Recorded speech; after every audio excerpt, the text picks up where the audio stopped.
text message to CNN Philippines, Interior Undersecretary and spokesperson Jonathan Malaya also said no such policy has been approved. And we now talk to Interior Undersecretary for Operations, Epimako Denseng. Good morning, Yusek. Thank you for joining us. Yeah, good morning, Ria, and to all your followers and viewers, good morning. Sir, what is the story behind all of this, Yusek? Are there talks of possibly scrapping quarantine classifications? Well, we're in the period of studying it together with other agencies in the small technical working group. No? Again, the ultimate objective is really for local governments to look at granularized types of lockdowns. And that later on, when because of our continuous vaccination program, if we reach what we call population protection level of the population and or herd immunity, then maybe it should be time for us not to do lockdowns at the level of the province or in the cities or municipalities. We let the local governments do it for them. But again, there's no this discussion has not reached in full discussion with the IATF level yet. Okay, but have you been able to consult with the LGUs about this, sir? Not yet, but this was disclosed during the DOH organized town hall meetings with local chief executives because many of the governors wanted to have independence in declaring lockdowns in their municipalities and cities within their jurisdiction. And we mentioned that this can only be done by them with the concurrence of the regional IATF. And for purposes of community quarantine classifications of provinces, independent component cities, and highly urbanized cities, it's still the IATF who has to classify their community quarantine on a monthly basis until and unless we reach the level of population protection with the vaccination. Maybe we can start discussing giving that full autonomy to them. Okay, so this is really still in the discussion stages for now. But Yusek, if it does push through, hindi ba mas nakakalito ito? I mean, you have so many different areas or cities and towns which may possibly be adjacent to one another, but they each have possibly different restrictions. How is this going to work? Yung po ang dahilan, that's the reason why this is not yet in full implementation, because we have to make sure that first, the local government units must all be prepared already. They are to do this, no? In terms of contact tracing, in terms of localizing the PDITR strategies of the government, and all other areas, no? So this has to be clearly coordinated amongst local governments. So again, there's no details on this yet, but at the end of the day, when we reach the level of herd immunity of vaccinating 70% of our population, we have to be ready na ibibigay na natin sa local governments. All right, so that may actually still be a while away, but is there a target date for this for the implementation of this?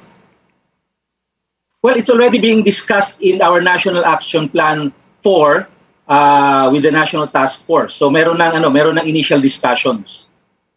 All right. So thank you very much for clearing that up for us. We appreciate your time this morning. Interior Undersecretary Epimako Denseng.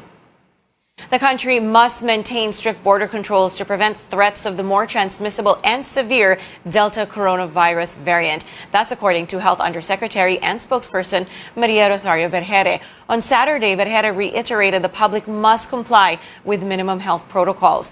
The statement comes after the World Health Organization said the Delta variant may emerge as the dominant coronavirus variant globally. The Delta variant was first identified in India in February.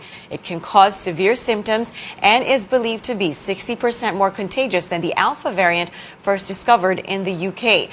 Vergere says hospitals should expect an influx of patients with COVID-19 if the variant spreads. Ang pinaka-importante is our border control.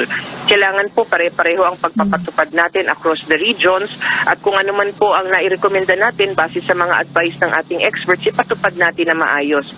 Nakikita ho natin gumagana ang ating protocols dahil yung 13 po na Indian variants, na individuals with the Indian variants dito sa ating bansa, na-detect ho natin yan through our protocols in the border. So sana po ituloy lang natin itong ganitong klaseng mahigpit na border control so that we can prevent that it reaches our community and it will. The Philippines earlier extended a travel ban on 7 nations until June 30th. These are India, Pakistan, Nepal, Bangladesh, Sri Lanka, Oman, and the United Arab Emirates. But some overseas Filipino workers are appealing to the government to reconsider their situation, especially those who had to rebook their flights yet again. Only Filipinos covered by repatriation programs are allowed to return amid the travel ban. Labor Secretary Silvestre Bello spoke to our anchor Menchu Macabagal on Sunday. He says around 1,300 Filipinos, including OFWs and 400 overseas Filipinos with their children, remain stranded in Dubai and the UAE. Bello says he will make a recommendation to the IATF. That's a problem nga po kasi itong restriction kasi nangyayari nung nilimit nila yung pagdating ng mga OFs and OFWs. They limited it to 1,005. And that's the reason na yung ating mga airlines naman, siyempre na hindi naman sila pwede magbiyahe, halimbawa sa 3 po o kaya 4 na po, ganon. So maraming nakakancel ng flight and that's the reason na nagkakaroon ng problema ng rebooking. Kaya one of these days, I will have to talk to IATF to consider increasing the limit of the entry ng ating mga OFWs. Kasi natetenga yung ating mga OFWs niyan eh. So, halimbawa, naka-schedule sila. Suddenly, sabihin nila, ay, teka, hindi tayo muna makalit ko. Kunti naman na pasahero. Siyempre, hindi mo na masisisi yung mga airlines natin. How can they fly from Dubai to the Philippines with a passenger of about 30, ganon. So, hopefully, ma-address ito ng ating ISKO and then prevent yung stranding of our OFWs, especially in Dubai.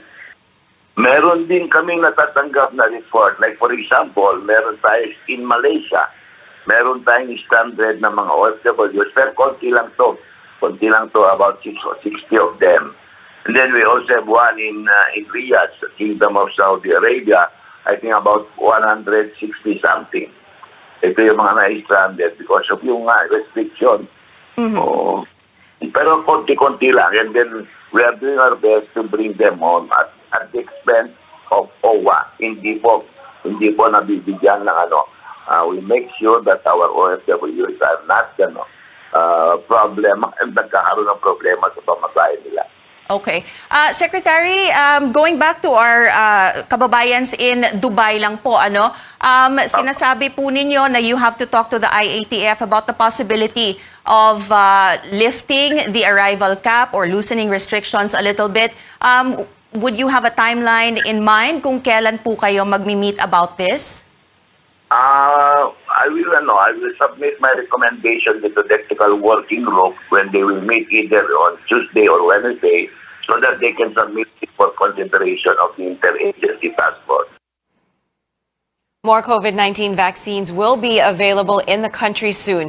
The government signed a supply agreement for 40 million doses of Pfizer vaccines. This is the biggest vaccine procurement this year. Vaccine Czar Carlito Galvez says the deliveries of the vaccines would start in August. He adds the Pfizer vaccines would be delivered to all provinces and regions through what he calls hubs and spokes and urged local government units to be ready for the arrivals. With the latest agreement, the country has now secured the delivery of 113 million vaccine doses. The country is expecting the delivery of over 2 million Sinovac doses and 150,000 second-dose vials of Russia's Sputnik V this month. The global COVAX facility is also sending another 2 million doses of AstraZeneca vaccines. An Interior Department official says the national government is studying plans to scrap community quarantine classifications and instead implement independent restrictions among local governments based on a standard policy. Interior Undersecretary Epimako Densing made the remarks during a town hall meeting with the Health Department.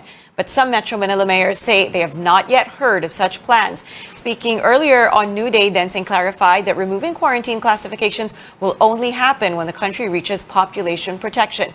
Population protection means reducing the number of deaths and hospitalized patients through vaccination. Densing adds they have not consulted with LGUs yet and that the suggested policy is still under discussion. Swimming in the island of Boracay will temporarily be for tourists only. Aklan Governor Florencio Miraflores says locals of the island and the province will be banned from swimming in the famous beach. Florencio says that the executive order on this prohibition will be released soon. He explains this is because tourists coming in Boracay present negative RT-PCR test results while locals are not required to do so. The decision is brought about by the increase of COVID-19 cases in the province. As of yesterday, Aklan has almost 3,600 COVID-19 infections, 954 of which are active cases.